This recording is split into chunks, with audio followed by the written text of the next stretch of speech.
ഗംഗ ഇപ്പൊ എവിടെ പോന്നു? അത് കൊള്ളാം. ഞാൻ പറഞ്ഞില്ലേ അല്ലിക്ക് കല്യാണാഭരണം എടുക്കാൻ പോണെന്ന്.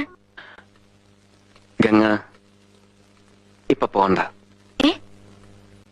ഞാൻ പോണ്ടേ? വേണ്ട. ഞാനിന്ന് രാവിലെയും പറഞ്ഞിരുന്നതാണല്ലോ, പിന്നെന്താ ഇപ്പോഴൊരു മനംമാറ്റം? ഗംഗ ഇപ്പൊ പോണ്ട. അതെന്താ? അല്ലിക്ക് ആഭരണം എടുക്കാൻ ഞാൻ കൂടെ പോയാല്? വേണ്ടെന്ന് പറഞ്ഞില്ലേ? എന്താ എന്താ ഞാൻ കൂടെ പോയാല്? പോകണ്ട.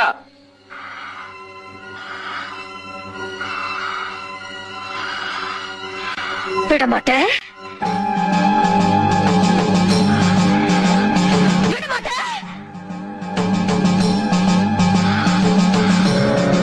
அப்ப நீ என்ன இங்கிருந்து எங்கேயும் போக விட மாட்ட? ஐயோ நாயே, உனக்கு எவ்வளவு தைரியம் இருந்தா இப்பவும் என் கண் முன்னாடி வந்து நிப்ப?